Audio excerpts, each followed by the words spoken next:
Yo, what's good? This is Corey, your friendly neighborhood massage technician, coming to you from a touch of liberation. And today is Spirit Talk Sundays, where I come on here and just bless you with some words that come from my heart, really. Mostly when I came on here and do these little episodes of Spirit Talk, I'm coming out of a heart and soul center of light, and I'm kind of giving a synopsis of what happened while I was in church. Today, however, I did not go to church.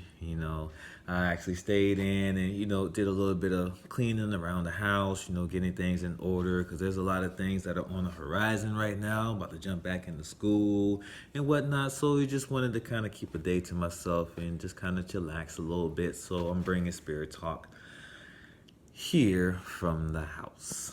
So what do I have to say in regards to a Spirit Talk anyway? Well, let's see. I was watching this video yesterday. That was a video from TED Talks. It was talking about the activity of play, and I kind of wanted to get into that a little bit about what it means to be playful, what it means to interact in a way that is of curiosity in essence, and what kind of value does that really bring to someone's life. As children, we would usually go around in this manner of play, amongst running around in the house or imagining with ourselves with the toys that we have, or out on the playground with the other kids, playing hide and seek or running around on different materials and tools that allow us to search our beings for just a general search of being.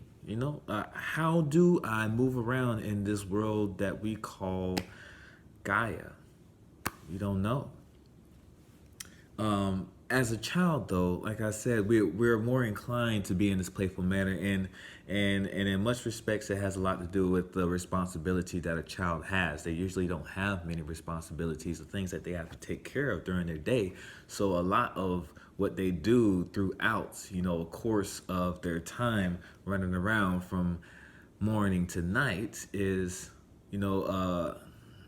if I don't do anything, that I will know nothing about what's going on. So I must just be in my head figuring out what's going on with this thing. Let me just sink back in the side of my mind and think about these imaginary creatures and how would they move? How would they act? How would they do this? And it just keeps going. This act of play, this act of curiosity, it just flows so ever gently from kids.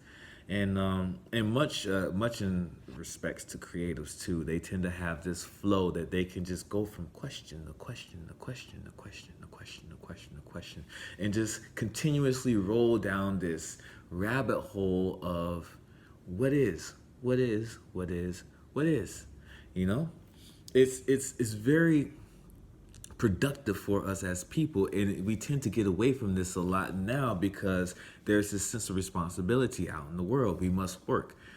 Everything that we do is meant to keep us alive in a sense of survival because things are being given to us now for our compensation of work or things that we do for other people. So our curiosity and our questioning is substituted for this sense of I will take your energy in this form of doing XYZ for me so that you can live and be of yourself as a person. So people take advantage of others' energy towards curiosity, and they take it into the form that they want to create it for, which would be products or something that creates a sense of money flow, such as, food restaurants, you have building houses, you have building these buildings and structures around, there's a lot of work to be done in the world, in the world of humans, in the society of humans. So there's forever this need for work to be done in a society that has this idea that growth is finite. It is not.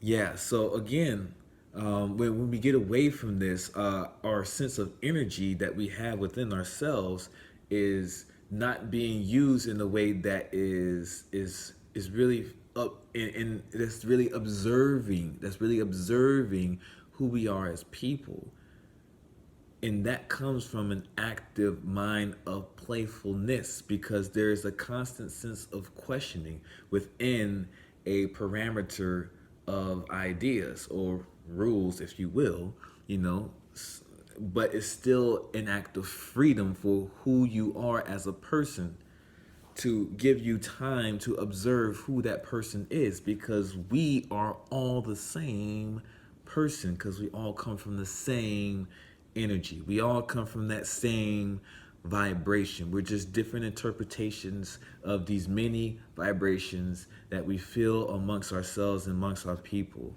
you know, amongst our people. We're all vibratory. And for us to understand these different vibrations that we put out amongst each other, because we're understanding the vibrations that go all the way back to that one thing, you know, by understanding the many things that this vibration can do. We do that in an act of play, in an act of questioning, act of experimentation, act of doing. You know, we must be active in action, Aries. We must be playful in our sense of work. If we don't keep that mindful curiosity in the things that we do, it becomes something that we intend to do that we're using for a specific goal. You know, what goal is it that we need? Now, I'm not saying that you should get away from your goals and your dreams and things of that nature. I'm not saying that at all, because we all have to have these little blocks and steps towards our lives to where we get to that place of happiness where we can be all of who we are whenever we so choose. So goals are important, but in the same sense, when we have these goals and aspirations, we must not forget that we have to let go and let our minds wander into those goals and steps. You know, everything is not just a linear passage through life. You know, it's a guided pathway that sways and moves. You know, nothing just stays on a straight line. So you have to understand that life itself is a play of ourselves. It's playing with us too. Of course it is. Play is a freedom of expression within the parameter of life. We must not forget that every day that we're in this world, we are in a state of playfulness. And once we understand this, everything that we do, whether it brings us to a sense of joy, sense of happiness, sense of sadness, sense of anger, sense of aggression, sense of frustration, sense of love and affection, wherever it takes us to a state of who we are as a person, and it will forever be good for us and to us. Regardless of what that expression is, it will forever be good to us and for us, because we are in an act of play. We're still interacting with a life that is interacting with us and creating us, and we create it. We are creators of our created. We do these things so that we can continuously bounce off each other and create more of what it is we are.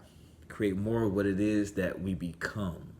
We grow and we grow and we grow. We are a creature, we are an entity, we are an organism, we are living within each other. All of our dialogues and our interactions are as one in a playful manner. And let's not forget that in the act of play, it is meant to be an interaction without harm. No harmful intent. Acts of play are meant to be done with no harmful intent. You know, you can have harm and you can have healing. Regardless of what you do in your life, I like saying this. Everything has a sense of healing. Only some things can be harmful. You know? Because healing is that which restores us to our oneness in the first place. So regardless of what you do, even if I harmed you, you will still go back to being that of a healed entity, because you will forever look to restore yourself. This is the same thing that you could think of truth and lies. Yeah, of course, everything has truth, only some things have lies. You know? Even a lie will look to revert itself back to the truth, because there's always some truth in a lie. You have to think about that. Everything that we do is an act of play. Even if there's intention sometimes behind it, it will still be seen as play, because it will come back to being forever curious about who we are as beings within the vibratory frequency of that which is life. Forever. It never changes. We are in a state of play. We must remember that we're forever in a state of play. If not, then we're going to fall prey to all of the other actions and emotional states that will cause us to fall away from that which we are, which is a playful interpretation of that which made us be within this world. Don't leave that idea. It's like a wave. If you ever get lost, you can always come back to that wave of play. Playfulness is so innocent. That's why children look so happy when they're actively playing and not being punished, like the rest of the world is with their responsibilities. Kind of went on for a while with that one. Either way, let me stop, and I will sign off on this Spirit Talk this Sunday by saying, this is Corey, your friendly neighborhood massage technician, coming to ya from a touch of liberation. And be well.